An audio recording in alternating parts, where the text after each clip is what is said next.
And at today's hearing, many questions came up about the world's refugee crisis. Governor Haley shared a personal story about the translators who helped her husband Michael when he was deployed to Afghanistan. She says they were moved to America because after working with the U.S. military, they faced death in their own country. While she praised the resettlement program for their work, but says we must be careful. Haley was asked about President-elect Trump's formally proposing a ban on Muslims and resettling Syrians in South Carolina. We should be conscious as we're looking at the refugee crisis and otherwise that we do not take people from any areas of threat. The News 2 I-Team has learned a program to resettle 100 refugees in Charleston is underway. The first family of refugees arrives this week to the Holy City, and in the next few months, a total of 100 from 3 different countries will make this city home. News 2 I-Team investigator Rebecca Collette has the story, a story you'll see only on 2.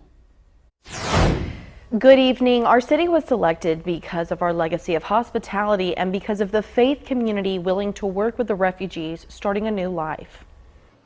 They have traveled from some of the world's most dangerous countries and lived in tents and camps. A refugee, according to the U.S. Department of Homeland Security, is a person outside his or her home country fearing persecution for race, religion, nationality, membership in a social group, or political opinion there. This week, Charleston became home to a family of 7 from the Democratic Republic of Congo. Through Lutheran Services Carolina, refugees are coming to Charleston from Congo, Iraq, and Burma between now and October 1st. They come from different skill backgrounds. We have everything from a hairdresser to computer software engineer. Brian Evinger heads up the launch of the resettlement program here. Charleston is known for its friendly attitude and for its diverse background. Refugees face a vigorous process to come to the U.S., including approval through international background checks, biometric checks against 3 sets of data, medical evaluations, and interviews through the Department of Homeland Security. Refugees into America are vetted through a security process that can take 2, sometimes 3 years. They're the most vetted people that come into the country. Several federal agencies oversee the program. The refugees often come from camps with no belongings. Lutheran Services partners with local churches to get a family settled.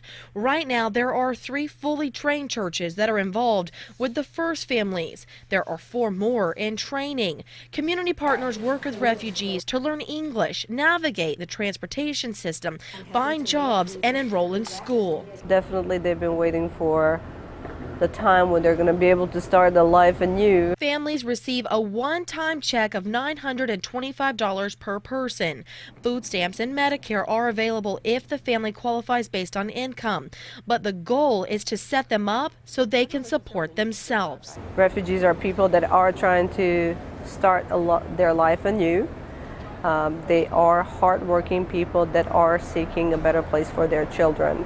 And that's what the United States have been offering through centuries. Wednesday, while testifying in her confirmation hearing, Governor Haley says we must be cautious about who we welcome while supporting a program with a legacy of doing good.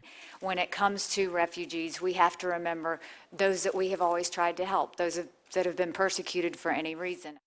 I should mention my church is one of the many working to resettle these families. Lutheran Services is still looking for volunteer groups and churches to support the refugees as they transition into the U.S. For more information on the program and the countries where these refugees are coming from, head to counton2.com. Rebecca Collette, News 2.